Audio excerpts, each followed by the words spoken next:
the number of times, Randy, that people said to me over the last week or so, Nina Hartley's on the show? Are you gonna try to hook up? Yes! Obviously, but that doesn't mean that there's any type of lack of intellectual merit to the interview that we're going to be staging. And she said no already anyway. So. Said no. Said no. Said no. Said no. On the other hand, I may have come on a little too strong. Yeah. But that's why we have an interview. That is why we're doing a show, so that if they reject me outright, we can do it on the stage. Without further ado, put your hands together for the legendary Nina Hartley. Woo!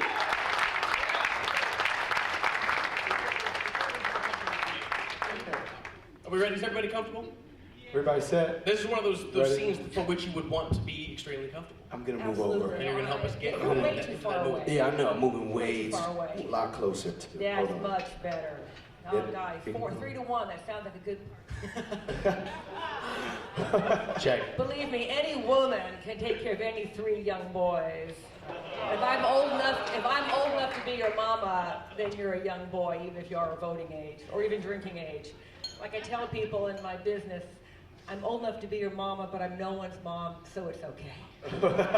Well, let me just tell you how close I've gotten to Randy and Josiah over the last 3 years. I can only say that many of my evenings have kicked off imagining a scene very similar to the one you see before you on stage.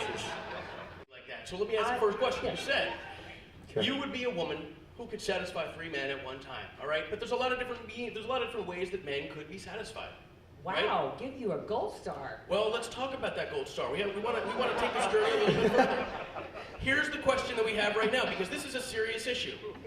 The institution of marriage is in what can only be described as an absolute crisis, if not a decline. 50% of first marriages end in divorce. Is it over 50? Over 50%. I was giving it the benefit of the doubt. Yep. 2/3 of second marriages end in divorce. 3/4 of third marriages end in divorce. And these are stats that you can find online. We've linked to them on Channel 38. And fourth marriages, if you're married for a fourth time, yeah, Lord help you. 100%. So the question we have now is, as we careen towards what began as an economic relationship, but then was infused with the help of Disney as being one that was based on love, what do you recommend in your years, not only being in the adult film industry, but also someone who has put out a lot of sexual self-help videos? What do you see as the future of male-female, male-male, female-female relationships, so that people can find the type of emotional support they need without what may seem to be the overwhelming burden that marriage places on these relationships? Very good question. I would like to think that with the modern age that we can move beyond the cultural mandate that monogamy is the only acceptable, healthy, moral way to have a relationship between any 2 people. I think that in Hollywood, I live in California, in Hollywood you can be gay, but you better be monogamous. And I think what really brought down Demi and Ashton was not the fact that they were fooling around, but they had to be in the closet about the nature of their sexual arrangement. So I think honesty, being able to really truly express, desire. A lot of people, I've been a stripper for a number of years, and most men actually don't want to cheat because it's too much trouble and don't want to risk their marriage and their family and all of that. But they would like to be able to at least look and get some of their yayas out without going home and giving up their testicles on a platter. Similarly, women are a lot more frisky than the culture will permit them to be, and I would like to see an end to slut shaming, woman on woman slut shaming. What is a slut? A slut is a woman who has sex of a kind of which you disapprove, and our culture says that as a woman, I get to point the finger at other women to keep them in their place. And as a woman, I get to point my finger at you and say, you stop looking at her. You're just looking. And one of my favorite sayings is, I don't care where my husband gets his appetite as long as he comes home to eat. So in the agreement, if we agree that we're going to be monogamous, how loose can it be? Okay, you can look, because I'm not stupid, I want to look, and... He's a good-looking guy. He's a good-looking guy, all good-looking guys. Stop, you're making my brain spin. So what I would like to see for relationships is a growing honesty and an acceptance of a wider range of arrangements. There is a swinging community, there's a polyamorous community, there is the friends with benefits. Not everyone is set up or set together to always have love and sex in the same person. it takes a lot. It takes a lot for a woman in our culture to be so honest with herself that she can say, I don't require a traditional relationship. I got so much grief for not being able to maintain monogamy. I suck at monogamy. I'm really bad at it. And I never even wanted it. And so, Nina, you're shallow, you're fickle, you're just a heartbreaker, you're just afraid of commitment, you're just sitting on the fence. It's like, no, I'm queer. I just look really straight, but I'm really queer. So do I have to shave half my head and pierce my face to get, no, I'm just weird that way. For me, I never dreamt of him. I always dreamt of them. I didn't have Barbie and Ken weddings, I had Barbie orgies. I got into porno because I suck at dating.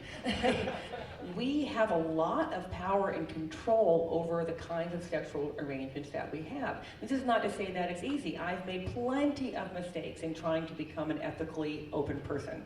I've been a liar and a cheater. Lying and cheating sucks.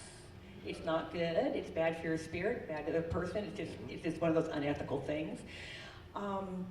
But it's worth it to, as an educator, as a nurse, as an entertainer, I really support people becoming comfortable with their own sexuality, because only our authentic selves can be happy. And the culture says you must be monogamous, you must be heterosexual, you sure as hell better not be freaky. And so for years I tried to pound the square peg into the round hole, and guess what? Your head hurts after a while. It just doesn't work. So finding which shape of hole you fit into, and then finding who else lives around there so you can mate with people of like mind. People say, wow, Nina, what's your husband say about what you do? It's like action and cut. I married the right man for me. I couldn't, Nina, if you were my wife, I could never let you do this. It's like, that's why I'm not your wife. But thank you for renting my movie. So it's really important. It's really important that we know who we are so that we can then, with integrity, say, I can meet you here, and we can have fun or not have fun. So this is not the first time that I've seen you today. And in light of that, and in light of your success, and it has been success in the porn industry in the last 2.5 decades, I think one thing I'm curious about is, what do you think of the porn industry as it exists today with this increasingly on-demand content? How has it changed, and do you think that it is affecting the culture differently, positively, negatively, in terms of how it was when you first came into it? That's a really good question. So back in the day when I started, you had to go out and find adult material. You had to go to a brick and mortar store, pass someone with your show your ID and get the movie. Maybe you found your father's Playboys under the bed, and many guys say, I have to steal you from my uncle all the time. So up until a few years ago, I was able to say that adult entertainment mirrors the culture, it doesn't drive it. And now with the internet and the endless availability of images that are disconnected to anything, I don't know how that is anymore, which brings to the point that we need to have better comprehensive sex education in schools.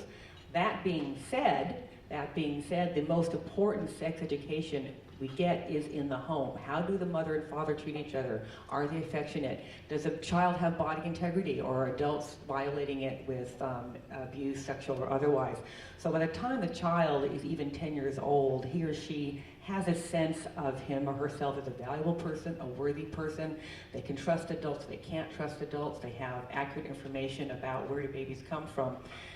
In the beginning, when you see adult in images, yes, it's like, oh my gosh, I can't believe what I'm seeing. So on one hand, I don't like that it's more available, but on the other hand, it becomes so available, it becomes wallpaper. And after a while, it's like, okay, whatever. And instead of, used to be, oh my God, a boobie, oh my God, now it's like, oh, whatever. And which is good, because the most important thing with sexuality is feelings. Because I gotta tell you, there's only so many holes in a person, there's only so many things you can put in a person. May I use all the words? Absolutely. There's hugging and kissing, sucking and hugging, and hands. There's solo, boy-girl, girl-girl, boy-boy groups. So there's 6 behaviors and 5 combinations. But what is endless and depthless and without limit are feelings and emotions. Now, if that might be one night, so if I have a one-night stand with you, the feelings we share are 100% authentic, they're real, they're meaningful. They don't have to go on and on and on. It can mean just what it means tonight, because it means what we agree that it means. So that's why you have to have the conversation. So I'm going to tell another really crude joke. It's not my joke. I wish I'd thought of it. What is the difference between fucking and making love? Making love is what women are doing while you're fucking them. And in that nutshell is the problem in our culture. I have to talk myself into, you love me, so I can say, and I'm horny for you. Because I can't just say, I'm horny for you because I'm 22 years old and you're cute and it's Friday night. Of course I'm going to be horny for you. I'm 22 and it's Friday night. I can't let myself be that girl. So I have to make this story. Oh, I love him. He loves me. And you're going to go along with it because you're 22 and it's Friday night and she's cute. So yeah. So and then all the expectations get all messed up and people's feelings get hurt, and so I become a bitch because I'm defensive, and you become a pig dog because you're just out for one thing, and it's just insane. Well, thank you so much for coming here today. You have been an excellent guest, and I guess wanted to ask a final wrap-up question. Are you going to be partying with us tonight? Oh, absolutely. We asked that. I want to say, now I'm about to say, I want to talk about what Councilman Berry was talking about. I am over 50, so I do remember a little bit the way that it was, and I come from a very strong civil rights background, going back to my grandparents in Alabama and the Scottsboro boys. And back in the day, there are actually Jews in Alabama, a whole bunch of them. And back in the early days of the civil rights movement, I passed for Caucasian, but I'm Jewish, and so I am an other. So the Klan burnt crosses on my grandparents' lawn as well because they were working for civil rights. And the Jews and African Americans used to be allies in the fight for social justice, and that seems to have gone by the wayside, and there seems to be a lot of distrust between African Americans and the Jewish population now, which really breaks my heart because we used to be fighting this together. We used to be fighting the man together, and I don't know when that fell apart, but I think we need to get back because it is 1% versus a 99%. So fight the power. Well, thank you very much. Yes. I really appreciate it. Got a crusader on our hands.